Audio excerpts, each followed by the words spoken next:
नमस्कार दोस्तों, मैं हूं प्रसन्न मिश्रा और स्वागत है आपका द हिंदू के दैनिक हिंदी अनुवाद में। तो दोस्तों, आज तारीख है 11 अप्रैल 2017। तो चलिए शुरू करते हैं। तो दोस्तों, पहली खबर है कि Pak court award death to Indian, यानी कि जो पाकिस्तान की अदालत है तो उसने एक भारतीय को मृत्यु की सज़ा दी है। तो देखते हैं कि मामला क्या है। मामले के बारे में आपको शायद पता ही होगा कि कुलभूषण जाधव नाम के एक भारतीय व्यक्ति को पाकिस्तान के बलूचिस्तान नामक इलाके से गिरफ़्तार किया गया था, ऐसा पाकिस्तान की सेना का दावा था। और उसके बाद से कुलभूषण जाधव के ऊपर ये आरोप लगाए गए कि वो भारत की तरफ से, भारत की जो एक एजेंसी है रॉ, उसकी तरफ से वो पाकिस्तान में जासूसी कर रहे थे और उस जासूसी के आरोप में उन पर मुकदमा चलाया जाना चाहिए। तो ये मुकदमा उनके ऊपर तब से चल रहा था और अभी उस मुकदमे का जो अंतिम परिणाम आया है, जो सज़ा उसमें घोषित हुई है, तो वो मौत की सज़ा घोषित हुई है।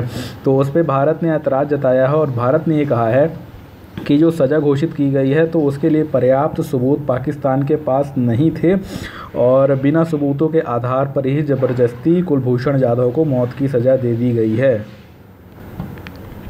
तो यहाँ पर लिखा हुआ है कि accusing him of espionage and working for the India external intelligence agency raw, यानी कि जो आरोप लगाए गए थे उन पर वो थे एस्पियोनाज अर्थात जासूसी के, और भारत की जो बाहरी इंटेलिजेंस एजेंसी है अर्थात जो विदेशों में अपनी कार्रवाइयाँ करती है रॉ, उसके लिए वो कार्य करते थे, ऐसा कहना था पाकिस्तान का।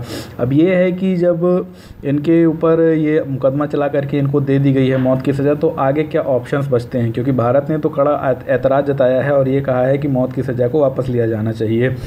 तो इनके पास पाकिस्तान में दरअसल पे कोई ख़ास अब लीगल प्रोविज़न यानी कि कानूनी प्रावधान बचते नहीं है। लिखा हुआ है कि lawyer familiar with the army act trial set there is very limited right to appeal available to the accused, यानी कि जो आरोपी है तो उसके पास अब बहुत ही सीमित अधिकार बचे हैं ताकि वो आगे अपील कर सके, अर्थात आगे अपील कर पाने के अधिकार बहुत कम हैं। तो आगे बता दूं, यहाँ पे लिखा हुआ है कि accused can not challenge the charges, यानी कि जो आरोप लगाए गए हैं तो उन्हें वो चुनौती नहीं दे सकता। जैसे कि अगर उन पे रॉ के एजेंट होने और जासूसी के आरोप लगाए गए हैं तो ये इस बात को चैलेंज नहीं दे सकते हैं कि मुझ पे ये गलत आरोप है, यानी कि वो आरोप नहीं हट सकता। सिर्फ इस बात को चैलेंज दे सकते हैं कि जुरिस्डिक्शन क्या है, अर्थात जो अदालत उन पे मुकदमा चला रहा है तो क्या वो उसके लिए अधिकृत है कि वो उनको मौत की सज़ा दे दे, या कि वो जिस मामले में पकड़े गए थे उस मामले में उनको सज़ा सुनाए। यानी कि सिर्फ जो क्षेत्राधिकार है वहाँ उस अदालत का, तो सिर्फ उस पर चुनौती दी जा सकती है अगली अपील में, बाकी जो आरोप लगे हैं उन पर चुनौती नहीं दी जा सकती है।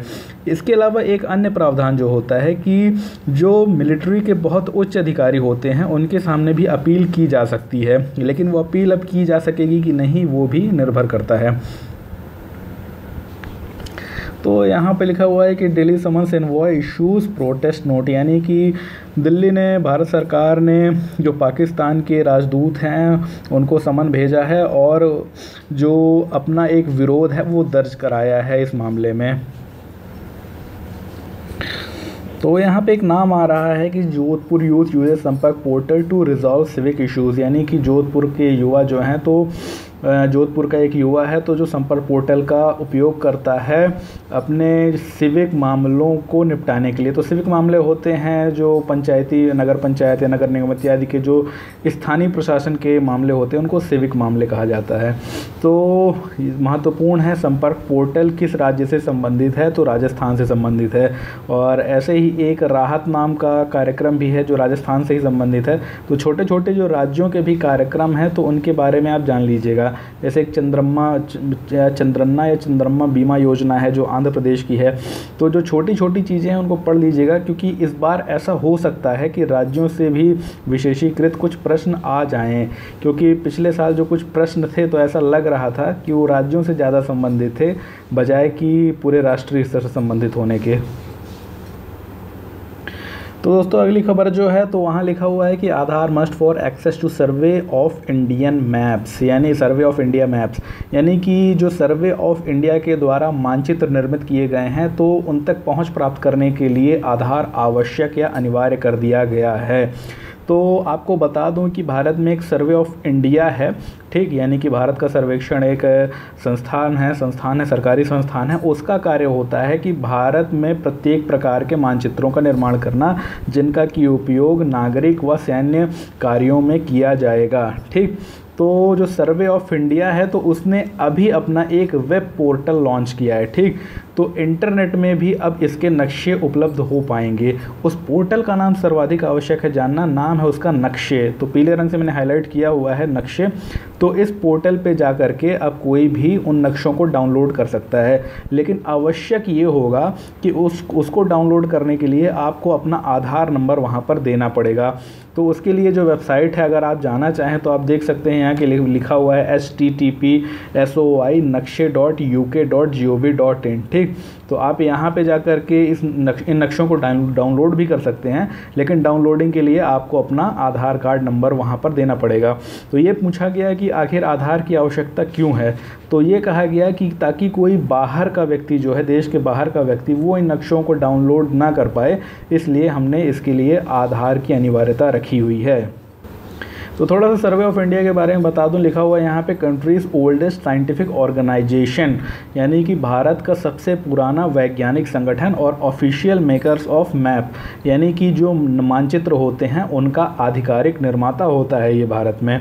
और इसने नक्शे पोर्टल पे 3000 से तकरीबन 7000 मैप्स जो हैं तो अपलोड किए हैं, जिन्हें कि मुफ्त में डाउनलोड किया जा सकता है। लेकिन लिखा हुआ the only caveat is that one would require an Aadhaar, यानी कि इकलौती शर्त ये है कि एक व्यक्ति को आधार की आवश्यकता होगी इस तक पहुंच प्राप्त करने के लिए। लिखा हुआ है कि SOI maps prepared for defence and civilian purposes are considered a standard reference for the shape, extent and geographic features of the country, यानी कि जो SOI के मानचित्र होते हैं जो कि विशेष रूप से सैन्य और नागरिक उद्देश्यों से बनाए जाते हैं, तो वो माने जाते हैं कि स्टैंडर्ड रेफरेंस हैं, अर्थात मानक रेफरेंस है, मानक उल्लेख हैं उन सभी चीज़ों के लिए कि शेप कैसा है, अर्थात कि जो भी स्थल है तो उसका भौगोलिक आकृति कैसा है, और एक्सटेंट यानी कि उसका विस्तार कैसा है, और जियोग्राफिकल फीचर्स अर्थात उस स्थान पर जो भौगोलिक लक्षण है वो किस प्रकार के हैं। तो इन सारी चीज़ों के लिए SOI के मैप जो होते हैं तो सर्वाधिक ऑथेंटिक यानी अधिकृत माने जाते हैं। अगली खबर है कि government to get tough on traffic offences, यानी कि सरकार जो है तो ट्रैफिक संबंधी अपराधों से में और भी ज़्यादा कठोर हो गई है। तो ट्रैफिक ऑफेंसेस या ट्रैफिक संबंधी जो अपराध हैं वो क्या होते हैं, तो वही है बिना लाइसेंस के गाड़ी चलाना, शराब पीकर गाड़ी चलाना, और बहुत सारी अन्य चीज़ें होती हैं। जैसे कि आपको पता होगा कि जब आप कोई गाड़ी सीखते हैं तो गाड़ी सीखने के वक्त आपको एक लर्निंग लाइसेंस लेना होता है, कई सारे लोग उसको नहीं लेते हैं। तो ये कहा गया है कि लर्निंग लाइसेंस लेना आवश्यक है, अब उसे ऑनलाइन भी किया जाएगा, लेकिन जो उसको नहीं लेगा तो उस पर जुर्माना लगाया जाएगा। अब जैसे कि कई बार आप गाड़ी सीखने जाते हैं, कई सारे ऐसे व्हीकल ट्रेनिंग सेंटर्स होते हैं जो कि आपको गाड़ी सिखाते हैं, तो वहाँ पर भी अगर आप जाएंगे तो अब उनकी मजबूरी होगी कि वो आपसे कहेंगे कि आप पहले अपना लर्निंग लाइसेंस बनवा ले, तभी आपको गाड़ी सिखा पाएंगे, अन्यथा नहीं सिखा पाएंगे। और साथ ही साथ ये कहा गया है कि अभी तक जो पेनाल्टी यानी जुर्माना लगाया जाता था वो अत्यधिक रूप से बढ़ा दिया जाएगा। जैसे कि अगर आपके पास ड्राइविंग लाइसेंस नहीं है तो अभी तक जो जुर्माना होता था, न्यूनतम जुर्माना तो 500 रुपये होता था, उसे बढ़ा करके न्यूनतम जुर्माने को ही 5000 रुपये किया जाएगा। ठीक, तो ध्यान रखिएगा, अभी ये मोटर व्हीकल अमेंडमेंट बिल है, यानी कि विधेयक है, अभी पास नहीं हुआ है। पास भी हो जाएगा तो राष्ट्रपति के पास जाएगा, फिर हो सकता है कि वो इसे पुनर्विचार के लिए भेज दें इत्यादि। तो यहाँ पर लिखा हुआ है कि जो ओवर स्पीडिंग यानी कि गति से ज़्यादा चलाने पर जो अभी तक 400 रुपये तक लगा हुआ था, उसको 1000 से 2000 रुपये तक का फ़ाइन लगाया जाएगा। और यहाँ पर ये कहा गया है कि सीट बेल्ट ना बांधने पर जो 100 रुपये की पेनाल्टी थी, 100 रुपये का जुर्माना था, उसे 1000 रुपये किया जाएगा। साथ ही साथ ये जो जुर्माने होंगे प्रतिवर्ष 10% की दर से बढ़ते रहेंगे। ठीक, यानी कि जैसे जो 1000 वाला है तो अगले वर्ष वो 1100 रुपये का हो जाएगा। तो इस प्रकार से प्रतिवर्ष 10% उस जुर्माने में जुड़ता जाएगा। दोस्तों अगली खबर है कि ऑस्ट्रेलियन यूरेनियम टू अराइव सून, यानी कि ऑस्ट्रेलियाई यूरेनियम जल्द ही भारत आएगा। तो आपको पता होगा कि जो ऑस्ट्रेलिया के प्रधानमंत्री हैं मैल्कम टर्नबुल, तो वो अभी भारत की यात्रा पर आए थे। तो काफ़ी सारी चर्चाएं हुई हैं। कुल मिलाकर के 6 मुद्दों पर सौदे हुए हैं, अर्थात 6 मुद्दों पर समझौते हुए हैं। तो उनमें से कई सारे महत्वपूर्ण मुद्दे हैं जिन पे हम बाद में ही बात करेंगे, लेकिन एक महत्वपूर्ण जो मुद्दा था जो कि भारत के लिए सर्वाधिक आवश्यक था वो था ऑस्ट्रेलिया से यूरेनियम प्राप्त करना, क्योंकि दुनिया का जो 40% यूरेनियम है तो वो अकेले ऑस्ट्रेलिया उत्पादित करता है। तो इस प्रकार से ऑस्ट्रेलिया के पास यूरेनियम की पर्याप्त मात्रा है, और अगर द्विपक्षीय रूप से भारत ऑस्ट्रेलिया से यूरेनियम प्राप्त कर लेता है तो उसको आगे चल के एनएसजी में भी अपनी जगह बनाने के लिए उतना ज़्यादा परेशान नहीं होना पड़ेगा। यानी कि एनएसजी में भी अगर भारत नहीं जाता है तब भी वो ऑस्ट्रेलिया से यूरेनियम प्राप्त कर सकेगा। तो मैंने आपको क्या बताया कि भारत जो है अभी कहाँ से यूरेनियम प्राप्त करता है, तो अभी भी एनएसजी में है नहीं भारत, ठीक। तो वो यूरेनियम जो है तो ऐसे ही द्विपक्षीय संबंध जिन देशों से हैं जिनके पास यूरेनियम है उनसे प्राप्त करता रहता है। तो मजबूरी यही है कि जब तक एनएसजी में नहीं पहुंचेगा तब तक ऐसे देशों से संबंध बना के रखने होंगे। और ऑस्ट्रेलिया भी जो है तो उनको पता है कि भारत एक उभरती हुई शक्ति है और साथ में एक बहुत बड़ा उभरता हुआ बाज़ार भी है, तो उनको भी भारत की आवश्यकता है। साथ ही उनको ये पता है कि जिस प्रकार से जो चीन है तो दक्षिण चीन सागर में अपनी एक धमक बढ़ा रहा है, तो हो सकता है कि आगे भी कुछ क्षेत्रों में वो समस्याएं उत्पन्न करे। तो इन सारी चीज़ों को देखते हुए जो मैल्कम टर्नबुल हैं तो उन्हें लगता है कि भारत इन सभी मामलों में उनका एक बेहतर सहयोगी हो सकता है। तो यहाँ पे लिखा हुआ है कि Australia will start supplying uranium to India as soon as possible, यानी कि ऑस्ट्रेलिया जो है तो भारत को यूरेनियम की आपूर्ति करना शुरू कर देगा जितना जल्दी से जल्दी हो सके, ठीक, एज सुन एज पॉसिबल। और आगे लिखा हुआ है कि भारत और ऑस्ट्रेलिया के बीच कुल मिलाकर के 6 समझौते हुए हैं, और उनमें एक महत्वपूर्ण समझौता जो है वो काउंटर टेररिज्म अर्थात आतंकवाद विरोधी दस्ते पर है, ठीक। अगला है our know how and resources are already partnering with India's 24/7 power for all, यानी कि हमारा जो ज्ञान और संसाधन है तो पहले से ही भारत के साथ इस बात के लिए साझेदार रहे हैं कि भारत को हफ्ते में 7 दिन 24 घंटे बिजली मिले, यानी कि हर वक्त बिजली मिले, स्मार्ट सिटीज़ बने, भारत का मेक इन इंडिया प्रोग्राम आगे चले। But there is room for further growth, लेकिन इस अभी भी बहुत सारे आगे विकास की जो संभावना है वो बनी हुई है। यानी कि जो विकास के लिए जगह है वो आपस में रिश्ते बनाने के लिए जगह है, तो वो सिर्फ अभी इन 6 समझौतों से ही पूरा नहीं होगा। भारत के साथ और भी आगे समझौते कर सकते हैं, क्योंकि जो अभी रूम है, जो स्पेस है वो बना हुआ है। तो यहाँ पे लिखा हुआ है कि we have worked closely with India to meet our respective requirements for the provision of fuel for India civil nuclear programme, यानी कि हमने भारत के साथ बहुत ही गहरी बातचीत की है ताकि जो कुछ भी आवश्यकताएं हैं भारत को न्यूक्लियर फ्यूल अर्थात न्यूक्लियर ईंधन प्रदान करने के लिए, तो उन सभी को निपटाया जा सके। तो आपको बता दूं कि ये रिक्वायरमेंट्स क्या हैं, जो शब्द लिखा है to meet our respective requirements, तो आपको बता दूं कि जब भी कोई देश किसी अन्य देश को यूरेनियम प्रदान करता है तो वो बहुत सी शर्तें रखता है कि आप इस यूरेनियम का इस्तेमाल कहाँ पर करेंगे और कहाँ पर नहीं करेंगे। साथ ही ये भी शर्त रखता है कि इसकी निगरानी किसके द्वारा की जाएगी। उसके पीछे वजह ये होती है कि उन देशों को ये लगता है कि कहीं ऐसा ना हो कि हमारे द्वारा प्रदान किए गए यूरेनियम का कहीं गलत उपयोग हो जाए, और जो सिविल मामलों के लिए, नागरिक उपयोग के लिए यूरेनियम लिया गया था उसका उपयोग सैन्य कार्यों में किया जाए, अर्थात परमाणु बम बनाने में किया जाए।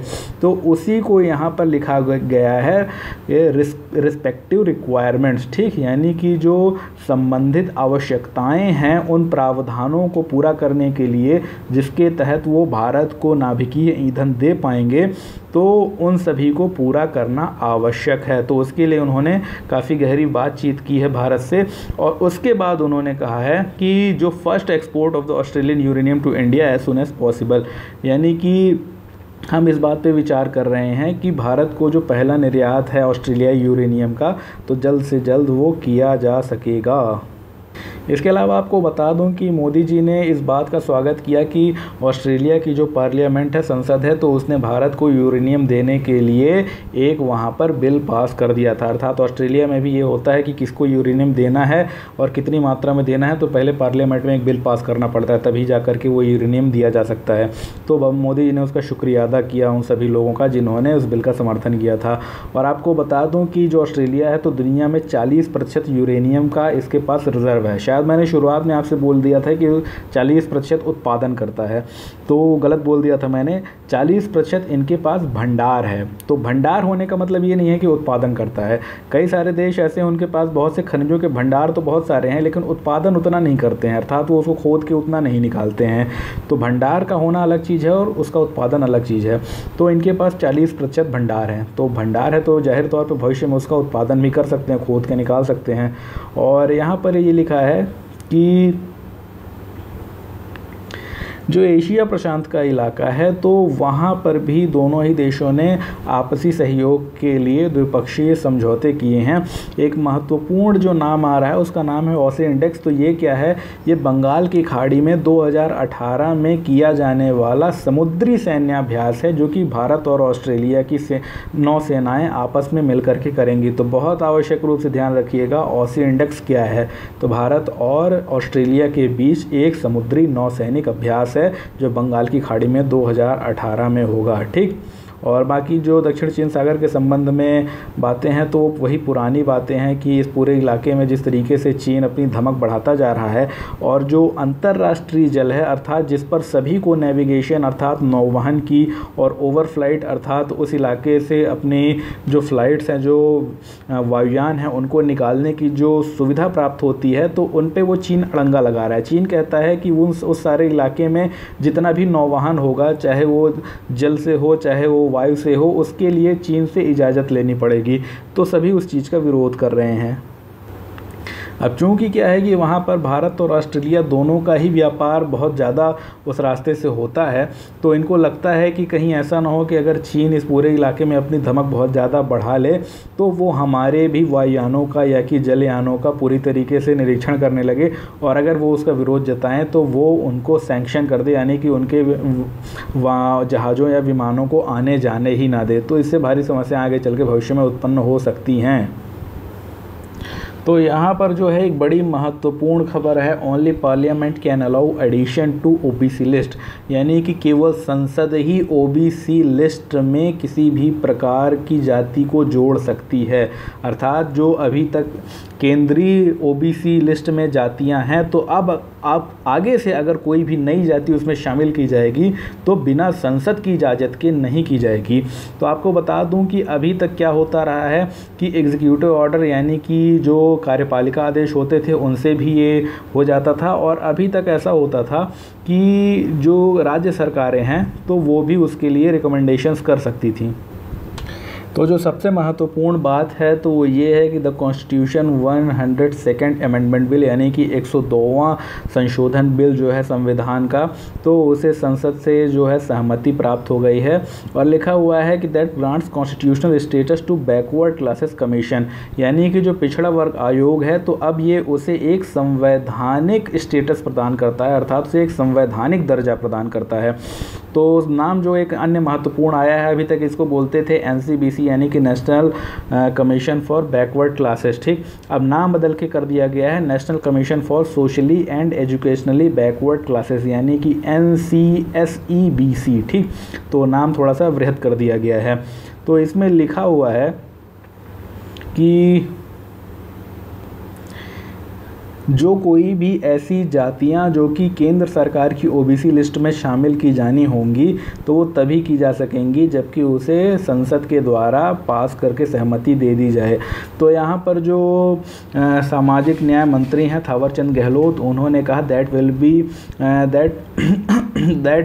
The bill would ensure the rights of the other backward classes, यानी कि जो अन्य पिछड़ा वर्ग हैं तो ये बिल उनके अधिकारों को सुनिश्चित करेगा, and give the national commission for backward classes the constitutional safeguards, यानी कि ये जो NCBC होता है, जो राष्ट्रीय पिछड़ा वर्ग आयोग है, तो उसको एक संवैधानिक सुरक्षा प्रदान करेगा, जिस प्रकार से जो संवैधानिक सुरक्षा national commission for schedule caste and tribes को प्राप्त है। अर्थात कि जो राष्ट्रीय अनुसूचित जाति और जनजाति आयोग है, तो उसे पहले से ही संवैधानिक दर्जा प्राप्त हुआ है, ठीक। लेकिन जो पिछड़ा वर्ग आयोग था उसको संवैधानिक दर्जा प्राप्त नहीं था। तो अब उसे क्या है कि संवैधानिक दर्जा प्राप्त हो जाने से वो अत्यधिक मजबूत हो जाएगा और अब उसकी शक्तियों को बढ़ाने, घटाने, कम करने या उस आयोग को समाप्त करने के लिए अब पूरी तरीके से संविधान में ही संशोधन करना पड़ेगा। तो अगली खबर है कि US UK call on Putin to rethink support for Syria, यानी कि जो US और UK हैं, तो उन्होंने पुतिन से इस बात का आह्वान किया है कि सीरिया को अपने द्वारा दिए जाने वाले समर्थन पे पुनर्विचार करें। तो आपको पता ही होगा कि सीरिया में जो असद की सरकार है तो उसे रूस के द्वारा समर्थन प्राप्त है, और जो अलेप्पो की लड़ाई हुई थी तो दरअसल पे असद वो लड़ाई इतने लंबे वक्त तक इसीलिए लड़ पाए थे और जीत पाए थे क्योंकि रूस का समर्थन उन्हें प्राप्त था। अगर वो नहीं होता तो असद कभी भी टिक नहीं सकते थे अलेप्पो में। लेकिन पिछले दिनों जो रासायनिक हमला हुआ इदलिब प्रांत में, तो उसके बाद से यूनाइटेड स्टेट्स ने तकरीबन 60 मिसाइलें दागी थी सीरिया के एयर बेसिस पर, अर्थात उनके वायुसैनिक अड्डों पर, और उसके बाद रूस ने उस पर एक कड़ा प्रतिरोध जाहिर किया था और ये कहा था कि यूनाइटेड स्टेट्स के द्वारा की गई ये कार्यवाही जो है तो गैर कानूनी और अनुचित है, क्योंकि उनके पास पर्याप्त प्रमाण इस बात के नहीं थे। लेकिन अपनी तरफ से जो UK और US का दावा है वो यही है कि उनके पास पर्याप्त प्रमाण हैं कि वो रासायनिक हमले असद ने ही कराए थे, जबकि रूस का ये कहना है कि असद के पास ऐसे कोई रासायनिक हथियार हैं ही नहीं जिसके माध्यम से वो कोई ऐसा हमला कर सकें। तो रूस इनडायरेक्टली अर्थात अप्रत्यक्ष रूप से ये कहना चाहता है कि हो सकता है कि ये जो रासायनिक हमले थे तो ये किसी US समर्थित दल के द्वारा ही किए गए हों, अथवा कि हो सकता है इस्लामिक स्टेट के द्वारा किए गए हों, जिसका कि अंतिम में आरोप अमेरिका सीरिया में असद की सरकार के ऊपर लगा रहा है। यानी कि रूस ये मानने को तैयार नहीं है। उसका कहना है कि या तो ये अमेरिका प्रायोजित हमला हो सकता है या कि फिर कोई इस्लामिक स्टेट का हमला हो सकता है जिसे कि अमेरिका बहाना बना करके असद के ऊपर थोप रहा हो और उसी का नाम लेकर के उसने सीरिया पे हमला किया हो।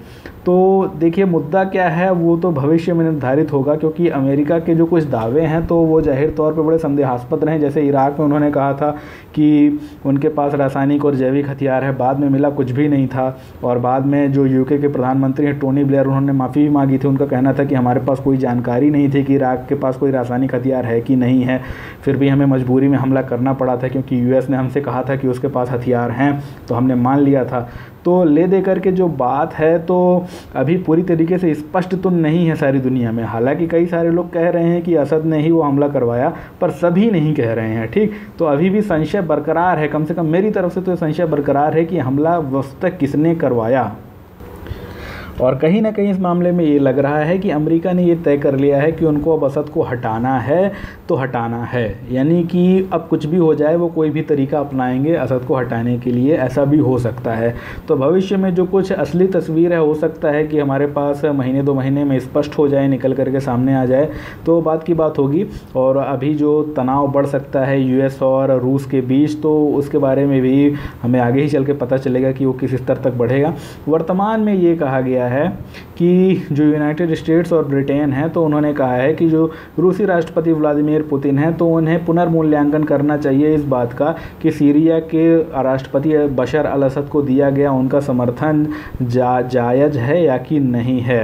अगला यहाँ पे लिखा हुआ है कि mister Trump is weighing next steps after ordering strike last week, यानी कि पिछले हफ्ते सीरिया के ऊपर मिसाइल हमलों का आदेश देने के बाद मिस्टर ट्रंप जो हैं तो वो आगे के कदमों के बारे में विचार कर रहे हैं, जोर दे रहे हैं कि और कौन कौन से कड़े कदम उठाए जाने चाहिए। अगला है कि it is very difficult to understand how a political solution could result from the continuation of the Assad regime, यानी कि इस तरीके से कहना है कुछ अमेरिकी लोगों का, यानी कि जो अमेरिकी विशेषज्ञ हैं, कि ये बहुत मुश्किल है कि असद के सत्ता में रहते हुए कोई एक राजनीतिक हल इस पूरी समस्या का निकल पाए। अगला उन्होंने ये भी कहा कि now we are not saying that we are the ones who are going to effect the change, यानी कि हम वो व्यक्ति नहीं, यानी कि हम वो कोई ऐसे देश नहीं हैं जो इस बात का दावा करें कि जो बदलाव होगा मध्य पूर्व में या सीरिया में वो हम ही लाएंगे। हम सिर्फ इतना कहना चाहते हैं कि जो अन्य देश हैं, खासकर जो रशिया है, तो उसे अपने उस कार्य पर विचार करना चाहिए कि क्या उसे उसके द्वारा असद को समर्थन देना उचित है, क्योंकि असद के बारे में उनका ये कहना है कि why are we supporting this murderous regime what is committing mass murder of its own population, यानी कि वो रूस को कह रहे हैं कि आपको विचार करना चाहिए कि आप आखिर क्यों किसी एक हत्यारे शासक का समर्थन कर रहे हैं जो अपने ही लोगों का कत्ल करवा रहा है। ठीक, और इसके अलावा जो यूके की तरफ से प्रतिक्रिया दी तो वहाँ के फॉरेन सेक्रेटरी बोरिस जॉनसन ने दी, और G7 की एक मीटिंग थी फॉरेन मिनिस्टर्स की, तो वहाँ पर उन्होंने ये कहा कि it's time for Vladimir Putin to face the truth about the tyrant he is propping up, यानी कि ये व्लादिमीर पुतिन के लिए वक्त आ गया है कि वो इस बात का सामना करें, इस सच्चाई का सामना करें कि वो किस अत्याचारी को समर्थन प्रदान कर रहे हैं। तो ले देकर के अभी इस मामले में आरोप और प्रत्यारोप का दौर जारी है और जारी रहेगा, और जो रूस है तो आरोप लगाएगा अमेरिका पे, अमेरिका जो है तो रूस पे, लेकिन भविष्य क्या होगा वो तो देखेंगे बाद में। अगली जो खबर है, लिखा हुआ है कि मालदीव पॉलिटिकल क्राइसिस इंटेंसिफाइज, यानी कि मालदीव की जो राजनीतिक समस्या है, राजनीतिक संकट है, वो गहरा गया है। तो आपको बता दूं कि वहाँ पे जो मुख्य अपोजिशन पार्टी के लीडर हैं तो उनका नाम है मोहम्मद नशीद। तो मोहम्मद नशीद से मैं खुद ही निर्वासित रूप से हैं, लेकिन क्या है कि वहाँ पर जो मालदीव की पार्लियामेंट के स्पीकर हैं, जो लोकसभा मतलब वहाँ की पार्लियामेंट के जो अध्यक्ष हैं, तो उनको हटाने के लिए, उन पे महाभियोग चलाने के लिए जितनी भी वहाँ की विपक्षी पार्टियाँ हैं उन सारी ने मिल करके आवाज़ उठाई थी, और उनका ये कहना था कि हम इनके ऊपर एक नो कॉन्फिडेंस मोशन, एक अविश्वास प्रस्ताव लाना चाहते हैं। लेकिन हुआ क्या कि जो टोटल अपोजिशन की संख्या है वो कितनी है, 31, पूरे पार्लियामेंट की जो संख्या है वो है 85। ठीक, तो अभी तक का जो कानून था वहाँ पर तो वो ऐसा था कि अगर 85 में 31 लोग किसी भी नो कॉन्फिडेंस मोशन यानी कि अविश्वास प्रस्ताव को लाना चाहते हैं तो वो लाया जा सकता था।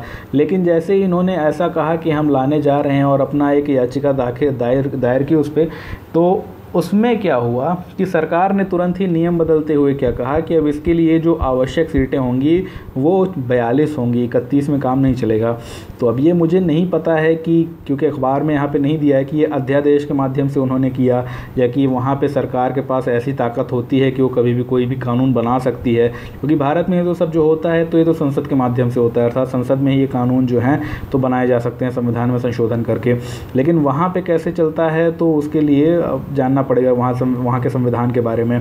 तो यहाँ पर जो लिखा हुआ है कि जो सरकार थी तो उसी ने ही उस संख्या को बढ़ा दिया जिसमें कि अविश्वास प्रस्ताव लाने के लिए अब न्यूनतम 42 लोगों की 42 सांसदों की आवश्यकता होगी। तो कुल मिला के पूरे विपक्ष में ही 31 सांसद हैं, तो जाहिर तौर पे 42 लोग तो ला ही नहीं सकते हैं। तो ले देकर कि ये जो कार्य है ये विफल हो गया। तो इस पे जो असंतोष था विपक्षी पार्टियों को वो और ज़्यादा गहरा गया, और उन्होंने कहा कि ये एक तरीके से मतलब तानाशाही का स्वरूप लेता जा रहा है, और जो विपक्षी पार्टियां हैं तो उन पे जुल्म किया जा रहा है कि उनके अधिकार उनको नहीं दिए जा रहे हैं अविश्वास प्रस्ताव लाने के।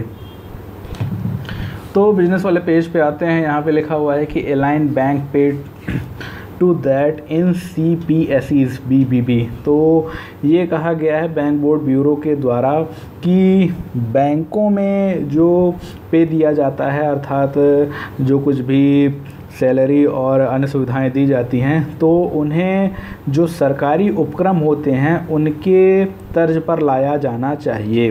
तो पूरा मामला क्या है? मामला सबसे पहले आप ये जान लीजिए कि जो बैंक बोर्ड ब्यूरो बना हुआ है BBB जिसको कहा जाता है, तो वो इसीलिए बनाया गया है कि जो अब बैंकों के टॉप के पद होंगे, जो सर्वोच्च पद होंगे, तो उनके चयन के लिए अब BBB की रिकमेंडेशन की आवश्यकता होगी। यानी कि जो बैंक बोर्ड ब्यूरो होगा अब उसके द्वारा बताया जाएगा कि जितने भी भारत में सार्वजनिक क्षेत्र के बैंक हैं तो उनमें जितने भी ऊंचे पद हैं तो उनके लिए योग्य उम्मीदवार कौन होगा और किसे वहां पर बिठाया जाना चाहिए। ठीक, तो बैंक बोर्ड ब्यूरो एक बहुत ही महत्वपूर्ण संस्थान के रूप में भारत में उभर कर सामने आया है और अभी बना ही है, यानी कि अभी 1-1.5 साल हुआ बने, बहुत वक्त नहीं हुआ है। और जो पुराने कैग थे, जो पुराने CAG थे विनोद राय, उनको इसका अध्यक्ष बनाया गया है। तो उन्होंने इस बात की सलाह दी है कि जिस प्रकार से जो पब्लिक सेक्टर एंटरप्राइजेज होते हैं, यानी कि सेंट्रल पब्लिक सेक्टर एंटरप्राइज, केंद्रीय सरकार के जो सार्वजनिक क्षेत्र के उपक्रम हैं, तो वहाँ पर जिस प्रकार से लोगों को ऊंचे पदों पर लाने के बाद बेहतर पारिश्रमिक, बेहतर सुविधाएं अर्थात बेहतर सैलरी और बेहतर अन्य प्रकार की सुविधाएं इत्यादि दी जाती हैं, वैसे ही अगर बैंकों के एम्प्लॉयज़ को दी जाएं जो कि नॉन एग्जीक्यूटिव डायरेक्टर के पदों पर कार्य करते हैं, यानी कि वो भी काफ़ी ऊंचे पद होते हैं, सर्वोच्च तो नहीं होते हैं लेकिन काफ़ी ऊंचे पद के होते हैं और काम भी बहुत होता है उनके पास। तो अगर उनको ये सारी सुविधाएँ प्रदान की जाएँ तो वहाँ पर भी उन्हें बेहतर रूप से कार्य करते हुए पाया जाएगा, यानी कि हो सकता है कि उनकी जो कार्य करने की क्षमता है वो बढ़ जाए। तो यहाँ पर ये कहा गया था कि जो बैंक हैं तो वहाँ पर लिखा हुआ है कि to attract high quality talent for non executive directors and chairman, यानी कि जो नॉन एग्जीक्यूटिव डायरेक्टर और अध्यक्ष होते हैं तो उसके लिए बहुत उच्च स्तरीय टैलेंट या प्रतिभा को आकर्षित करने के लिए ये आवश्यक है कि जो सरकारी बैंक हैं तो वो प्राइवेट सेक्टर की तरह ही उन लोगों को रोल, रिस्पॉन्सिबिलिटी और रिम्यूनरेशन दें, अर्थात कि जो सरकारी बैंक हो तो प्राइवेट बैंक या कि प्राइवेट सेक्टर की जो अन्य ऐसे कंपनियां होती हैं वहाँ पे आप देखेंगे कि जो इन पदों पर लोग होते हैं उनकी भूमिका, उनकी जिम्मेदारी और उनका पारिश्रमिक तीनों ही बहुत ज़्यादा होता है।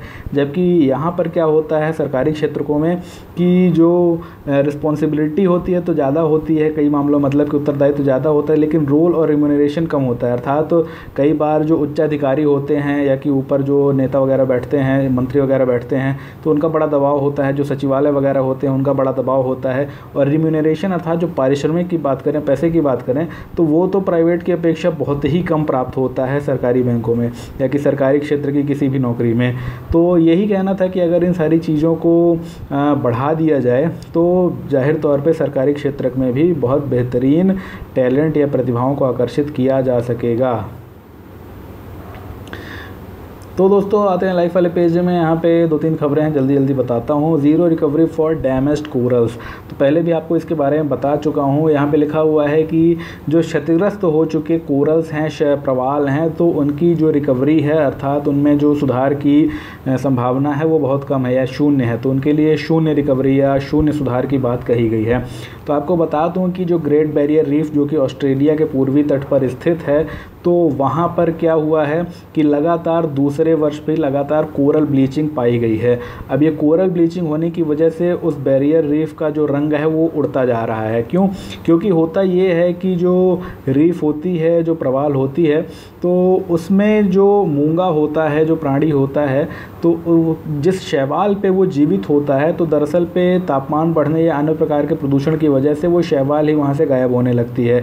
और वो जो शैवाल जिसकी वजह से उसमें रंग होता है जो कि उसके अंदर घुसी होती है, तो उससे बाहर निकल जाती है। और इससे क्या होता है कि वो जो मूंगा होता है, जो जीव होता है, तो उसको भोजन इत्यादि अपना नहीं प्राप्त होता उस शैवाल के निकल जाने से, और वो वहाँ पर मृत हो जाता है। ठीक, तो ये जो सारी समस्याएं हैं तो कोरल ब्लीचिंग के लिए जिम्मेदार होती हैं। तो ये कहा जा रहा है कि आम तौर पर अगर 12 महीने के अंतराल में ही 2 बार कोरल ब्लीचिंग हो जाए, ठीक, प्रवाल विरंजन हो जाए, तो उस प्रवाल विरंजन को रिकवर करना बड़ा ही मुश्किल या लगभग असंभव हो जाता है। अर्थात उस इलाके में जो प्रवाल विरंजन से फिर से प्रवाल का रंग का प्राप्त करना है वो संभव नहीं हो पाता है, बड़ा मुश्किल होता है। और यहाँ पर ये कहा गया है कि पहले जो घटनाएं होती थी उसमें पहले 2, 4, 5, 6 वर्ष का अंतराल प्राप्त हो जाता था, लेकिन अभी पिछले वर्ष भी ब्लीचिंग हो गई, इस वर्ष भी ब्लीचिंग हो गई 12 महीने के ही अंतराल के भीतर। तो उस वजह से अब लगभग जो रिकवरी है तो वो असंभव सी हो गई है। तो यहाँ पे लिखा हुआ है कि mass bleaching events 12 months apart offer zero prospect of recovery for leaves that were damaged in 2016। ठीक, तो मैंने इसके बारे में सब कुछ आपको बता दिया। तो विशेष रूप से कुछ भी नहीं है, एक पुरानी वीडियो मैंने इसके बारे में आपको लंबे चौड़े से बताया था और यही है। तो प्रवाल के बारे में एक बार अवश्य आप पढ़ लीजिएगा। और यहाँ पर ये बताया गया है कि पहले जो उत्तरी क्षेत्र की प्रवाल है ग्रेट बैरियर रीफ की, वो सबसे ज़्यादा प्रभावित हुई थी, लेकिन इस बार जो उसका मध्य क्षेत्र है उसकी प्रवाल सबसे ज़्यादा प्रभावित हुई है। और यहाँ पे एक अन्य खबर दी हुई है कि silk road train begins 18 day journey, यानी कि जो सिल्क रोड की ट्रेन है, सिल्क मार्ग यानी रेशम मार्ग की जो ट्रेन है, तो 18 दिन की यात्रा की उसने शुरुआत की है। तो आपको बता दूं कि ये जो ट्रेन है ये ब्रिटेन से लेकर के चीन आएगी। जी हाँ, तो अगर आप नक्शे में देखें तो सबसे पहले ये आपको पता होगा कि ब्रिटेन से अगर ये यूरोप में घुसेगी तो बीच में तो इंग्लिश चैनल का एक समुंदर पड़ता है, वहाँ से कैसे निकलेगी। आपको बता दूँ कि फ्रांस और ब्रिटेन के बीच में, समंदर के बीच में एक टनल बनाई गई, एक सुरंग बनाई गई है और वहाँ से ट्रेनें और मालगाड़ियाँ आती जाती हैं। ठीक, तो उस बात को ध्यान रखिएगा। और उन दोनों स्थानों का नाम आप अभी जा कर के देखिए जहाँ के बीच वो टनल बिछाई गई है, अर्थात फ्रांस में वो कौन सी जगह है और यूके में वो कौन सी जगह है जहाँ पर वो ट्रेन है। ठीक, वहाँ पर एक स्ट्रेट भी है, जल संधि भी है, तो उसका भी नाम आप देख लीजिएगा। ठीक, वो बता देता हूँ मैं, डोवर स्ट्रेट बोलते हैं उसको। तो बाकी जो चीज़ें हैं तो आप देखिएगा, तो इसलिए बोल रहा हूँ, बता तो मैं भी दूंगा, लेकिन आप देखेंगे तो 2-4 चीज़ें हो सकता है आप और भी वहाँ पे जान जाएं। तो आपको बता दूं कि ये वहाँ से चलेगी तो वहाँ से उस टनल को पार करते हुए ये फ्रांस में घुसेगी। ठीक, फ्रांस में घुसने के बाद फिर यहाँ पे पूरा रूट इन्होंने दिया हुआ है कि ये कहाँ से, फ्रांस से बेल्जियम, जर्मनी, पोलैंड, बेलारूस, रूस, कजाकिस्तान और अंत में वहाँ से चाइना पहुँचेगी। ठीक, यानी कि इतना लंबा वो यात्रा तय करेगी। ये यात्रा जो है तो तकरीबन 12,000 किलोमीटर की होगी। और इससे क्या है कि जो चीन है तो जाहिर तौर पे अब पूरे यूरोप में अपना सामान भेज पाएगा और वहाँ से सामान उठ करके चीन भी जा सकेगा। अर्थात चीन और यूरोप के बीच जो व्यापार है अब वो और भी ज़्यादा मात्रा में बढ़ जाएगा। तो ये एक बहुत बड़ी उपलब्धि है कि यूरोप और चीन के बीच एक मार्ग तो प्राप्त हो ही चुका है। जो दूसरा मार्ग चीन बनाना चाह रहा है वो आपको पता ही है कहाँ से होके जाता है, तो वो गिलगित बाल्टिस्तान का जो इलाका है, जो पीओके का इलाका है, वहाँ से अफ़गानिस्तान होते हुए, ईरान होते हुए वो इधर से फिर जाता यूरोप ही है, लेकिन दूसरे मार्ग से, जहाँ पे कई सारे एशिया के अन्य देश कवर हो जाते हैं। तो इससे जो चीन है तो उसका जो व्यापार है और पूरे दुनिया के व्यापार पे उसकी एक प्रभुता है वो स्थापित हो जाएगी। तो देखते हैं भविष्य में क्या होता है। अगला जो है लिखा हुआ है कि NASA balloon launch again delayed, यानी कि नासा बैलून की जो लॉन्च थी वो फिर से टाल दी गई है, वो फिर से उसमें देरी हो गई है। तो पहली बात तो ये नासा बैलून या नासा का गुब्बारा क्या है, तो आपको बता दूं कि इसको जो बोलते हैं वो बोलते हैं सुपर प्रेशर बलून। तो जा करके इंटरनेट में एक बार देख लीजिएगा कि सुपर प्रेशर बलून होता क्या है। तो जो सबसे महत्वपूर्ण बात है, इसमें एक स्पेस ऑब्जर्वेटरी यानी कि एक अंतरिक्ष वेधशाला लगाई गई है और उसका कार्य क्या है, design to detect high energy cosmic rays, यानी कि जो उच्च ऊर्जा की कॉस्मिक किरणें हैं उनको इसको डिटेक्ट करना है, उनको इसको खोजना है। उसके लिए इस ऑब्जर्वेटरी को लगाया गया है उस सुपर बलून में। तो दरअसल पे दोस्तों, जैसे आपको पता होगा कि आपने गुब्बारे देखे, गुब्बारे मतलब कि जो, तो मैं कहाँ पर था, मैं शायद आपको ये बता रहा था कि जो गुब्बारे हैं तो जो गर्म गैस के गुब्बारे होते हैं जो ऊपर की ओर उठते हैं तो लगभग वैसा ही मिलता जुलता होता है। हालांकि आपने शायद सुपर लैंडर नाम का एक ऐसा वृहद गुब्बारा देखा रहा हो 1 साल पहले अखबारों में या टीवी में, तो वैसा ही एक विशाल गुब्बारा है, लेकिन ये सुपर प्रेशर बैलून है। ठीक, जो सबसे महत्वपूर्ण है इसका नाम है वनाका बैलून कैंपेन। ठीक, तो ये कहाँ से छोड़ा जाएगा, ये न्यूजीलैंड से छोड़ा जाना है। तो पिछली 2 बार भी इसको छोड़ने में समस्याएं उत्पन्न हो गई थी और इस बार भी उत्पन्न हो गई, तो फिर से ये डिले हो गया है। अगला लिखा हुआ है कि the purpose of the flight is to test and validate the super pressure balloon technology, यानी कि जो सुपर प्रेशर बैलून की तकनीक है तो उसका परीक्षण करने के लिए और उसे वैध ठहराने के लिए, उसकी वैधता को जानने समझने के लिए ही इस फ्लाइट का, इस उड़ान का आयोजन किया जाना था, with the goal of long duration flight of over 100 days at mid latitudes, यानी कि जो मध्य अक्षांश हैं उनके ऊपर 100 दिनों की जो फ़्लाइट है, 100 दिनों की जो उड़ान है, उसको लक्षित करके इसका आयोजन किया जा रहा है। ठीक, उसमें लिखा हुआ है कि इन एडिशन, इसके अलावा the extreme universe space observatory on a super pressure balloon, यानी कि जो EUSOSPB अर्थात आपको बता दूं एक्सट्रीम यूनिवर्स स्पेस ऑब्जर्वेटरी का मतलब होता है कि जो बहुत ही दूर यूनिवर्स में स्थित चीज़ें हैं, ब्रह्मांड में स्थित चीज़ें हैं, तो उनका निरीक्षण करने के लिए, उनका सर्वेक्षण करने के लिए जो वेधशाला बनाई जाती है, और अगर उसे एक सुपर प्रेशर बैलून में लगा दिया जाए तो उसे ही USOSPB कहा जाता है। ठीक, तो ये उसमें टेस्ट फ्लाइट में होगा। और आगे जो लिखा पहले ही बताया कि जो उच्च ऊर्जा की कॉस्मिक किरणें हैं, तो उनकी डिटेक्शन के लिए, उनके बारे में पता लगाने के लिए इसका निर्माण किया गया है।